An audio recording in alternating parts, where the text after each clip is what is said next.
When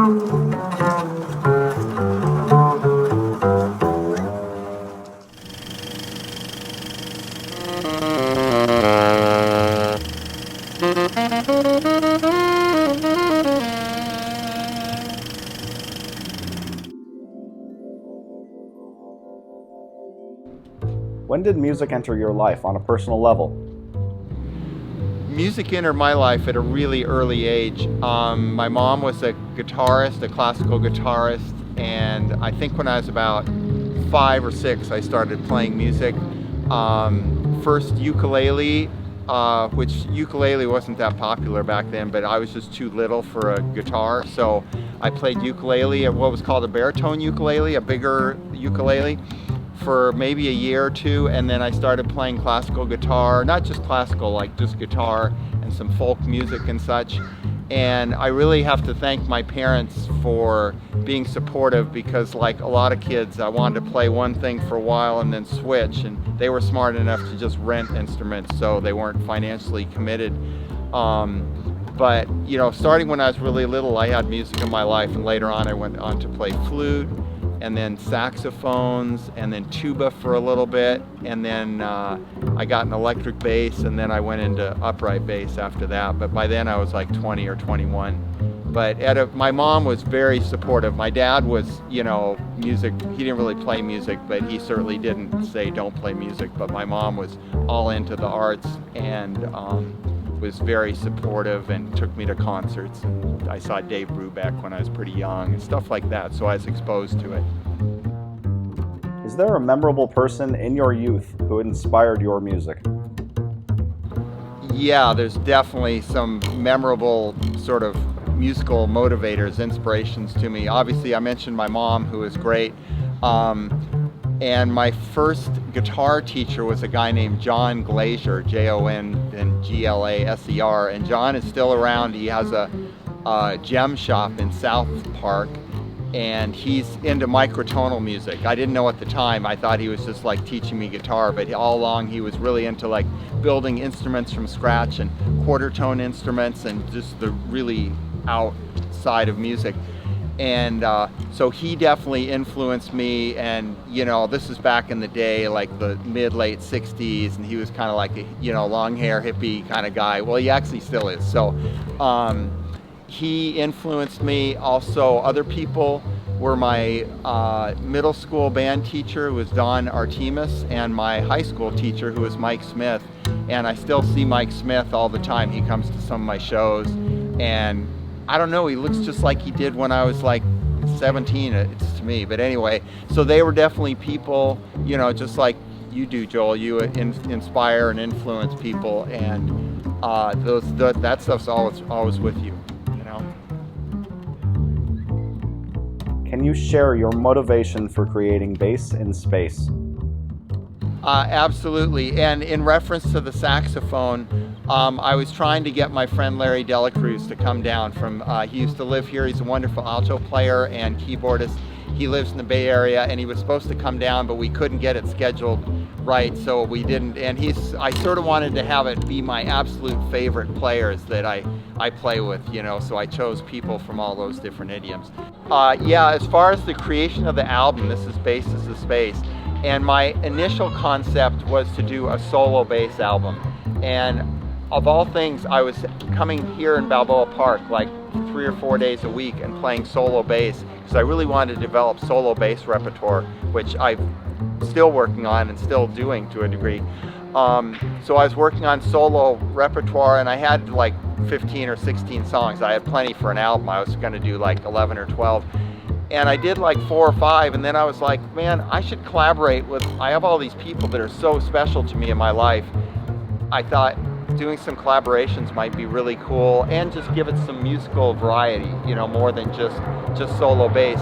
So yeah, I reached out to some of my favorite players. You know, one was another bass player, Marshall Hawkins, who's an absolute legend. He played with Miles Davis and Donny Hathaway and all these people, and he's a total sweetheart. And we did a ballad, we did Polka Dots and Moonbeams.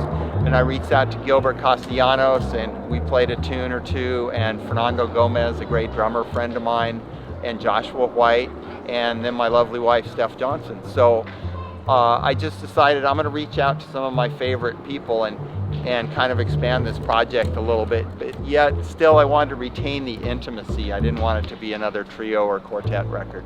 So it kind of blossomed as it went, but I think that's good advice for everybody, is like, you know, we all have a vision of what something's going to be, and if you're too grounded in that vision, sometimes it doesn't breathe and it doesn't flow. And so if suddenly, you know, it's the middle of the night and you wake up and you have this idea, like write it down and call somebody in the morning, but make things happen, because a lot of the greatest ideas, I think, are just spontaneous, you know. How did you start the Rob Thorsen Quartet? Absolutely, it's been a long time. I've known Bob Boss since 1986, Gilbert since the early 90s, and Richard about the same time. And as with a lot of musical situations, we met at a jam session, which is sort of the root of where musicians meet and get ideas and get inspiration and everything. So that was how we met, and we were playing regular gigs and everything. And at a certain point, my daughter was attending Explorer Elementary, which at the time was up on Gilman. And I think she was in 2nd or 3rd grade. And the principal reached out to me and asked if we'd be interested in doing a program at the school, a show, you know, just come in and do a little outdoor concert. So I was like, sure, we'll do it. So I called those guys up and everybody's like, yeah, let's do it. And we went in and played an afternoon, like a 40-minute show. And we were just kind of ad-libbing. We had our tunes picked out, but we were, you know, ad-libbing as far as the, you know, the program. It wasn't all developed like it is now, but the kids' response was incredible. And I felt, you know, there's really a need for this, you know, outside, you know, musicians that are outside the traditional school system coming in, playing and inspiring the kids. And we're all, you know, full-time professional musicians, so it wasn't like, you know, people that had other jobs and were just kind of part-time or something. And the response was so great. And I remember afterwards Gilbert saying, you know, this was really fun and really educational for these kids. We should keep doing this. And I swear, if he hadn't said that, I maybe would have just been like, well, that was fun. But it kind of put a little, you know, bit of thought in my brain, like this should continue. And there was some things going on through the Musicians Union, but I thought they didn't really connect with the kids the way it needed to. So I signed up with the San Diego City Schools and maybe got like 1 gig in a year to maybe 2. And then I met Sherry Brown, who at the time was with Arts for Learning, and she kind of put me on their roster. And it took a few years, but things really started popping. And it was just so much fun, and the level of commitment from all those guys, from Bob and Gilbert. I mean, we're always up like working till like 1 in the morning and getting home at 2:30 and all that. And we'd get like a gig at Camp Pendleton for, you know, 300 kids that we had to be on base at the school at 8:15 or something. And so we're leaving San Diego at like 6 a.m. And these guys were great. We're just like laughing and joking in the car and everything's okay. And then getting 4 musicians through security, you know, the stories go on and on. But it was their dedication, their commitment, and of course I was inspired to keep it going. And Sherry was like a huge help. And, you know, since there have been other, you know, meeting you and getting the Hoover thing happening, you know, just the whole interactive element of playing. And it's been an amazing experience. But that was how the 4 of us met and just kept the ball rolling. We still, you know, we're all individually very involved in education. Gilbert runs the Young Lions Jazz Conservatory, where I also teach, and Bob Boss teaches as well. So we've all got our hands in a bunch of different pots, but this has always been one of my favorites. Why is music education so important to you? Yeah, I found inspiration in that there was a need for programs. I could tell that music in the schools was all the arts were getting pushed aside, and music is such an important ingredient for education. All the arts are. So I felt there was a need, and I was able to, you know, with all the support of my musician friends and people reaching out like how you reached out to us, and I'm involved in like 3 or 4 different programs right now. One, the La Jolla Athenaeum has a program called World of Jazz that I developed with pianist Danny Green, And we usually do, I think like 12 or 14 schools a year, go in as a duo, play and talk about music and get them singing, call and response. We teach them about scat singing and blues. So each program I have going is a little different, but it's mostly about tapping into the energy and the fun of jazz, because like anything, you have to kind of learn the nuts and bolts, but it really can be fun, and one thing I always think about is students come to me that are just barely, they can barely play, they're just learning. Some kids are just like, they're just like going for it. They don't care at all, and they make a mistake and they laugh. And other kids are like, everything that's not perfect, they stop and everything. So it's kind of like finding a balance between those two approaches. Like you got to kind of know your stuff, but it's really got to be fun. So, and probably the most challenging is having people that are shy about it, getting them motivated, and really, because it should bring a smile to your face and it should be fun. It doesn't matter if you played for 3 months or 3 years or 30 years, it's got to be fun. It's a job and it's really challenging, but there's a lot of fun to be had. So that's kind of what motivates me. Of course, I'm not the strictest disciplinarian, but I make my students do their work, and I make them do homework and everything at like Young Lions Jazz Conservatory. So other programs I'm involved in are Young Lions Jazz Conservatory. That's through Gilbert Castellanos. We have, I think, 10 or 11 ensembles this year, and we are meeting in person, which is great. And let's see, there's World of Jazz, and then like your program, Hoover, where I do like special classes as well. And then there's other schools that kind of come in and we will do special programs like for a couple weeks and do some in-class kind of clinics with the students. Can you share your experience with the Voices of Our City Choir? So like, as you mentioned, Steph created the choir. She co-founded it with Nina Leilani Deering. And in 2016, because they felt there was such a need, they were going out, or especially Steph would go out with her guitar and just meet people, talk to people, and find out what their story was. And immediately was struck by the amount of musical talent and artistic talent that people, had that were living on the street.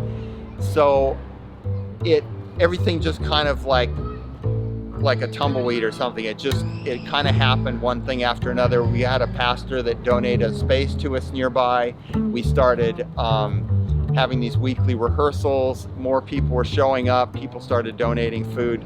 So it was pretty amazing. I mean, it's almost like it had this huge momentum, and what Steph mostly did was just try to keep the train on the tracks, because there was such a need for it in the homeless community. The city needed a lot. They didn't know what to do, and they weren't dealing with it very well. And I think I do honestly feel that we're sort of a model for a better way to deal with this problem than the city had been doing. So this thing just kept going, and then eventually these opportunities like America's Got Talent came up, which that was a wonderful, wonderful experience. Interestingly enough, initially when they contacted Steph, she said no. It was just, we had so much going and her life so busy. And it was funny because she actually wrote a song on her album called Music is Art, which is the title of the album. And it's exactly about that. It's about where you text in 973-051 and vote for the person you like and stuff. And it's not exactly in support of that. It's like, this is how music should be made. So hence the title, Music is Art. So but eventually she was like, when I felt like this is a wonderful opportunity, So we ended up doing the show, and we got the golden buzzer on our first round from Terry Crews, which was incredible. And honestly, I've done so many thousand gigs in my life, and I've done some big, Concord Jazz Festival, like opening for Ray Charles, and all sorts of little gigs, big gigs. This was one of the coolest things I've ever done. I mean, being on that stage, like the energy of the people, the audience, but especially the choir, like having 55 people that have experienced homelessness in one form or another up there, like singing their hearts out. It was original composition. It was so moving, and the audience, and I mean, it was incredible. So doing that, I mean, I never would have dreamed like 5 years ago that this would be happening in my life. And, you know, I'm more on the periphery. I kind of deal with the music end of it and everything, which right now isn't that busy because of COVID, but I'm super like team supporter of Steph. But it's been a wonderful, wonderful experience. And I think we've all grown, and I think it's really helped in a community sense provide like, not a solution, but like, okay, here's a way we can do something and make a positive difference. It's not about just go donate $100. It's get in there and do it, you know. How have you adjusted as a musician during quarantine? It's been a real challenge staying motivated and keeping our musical direction under this, especially with the quarantine going on.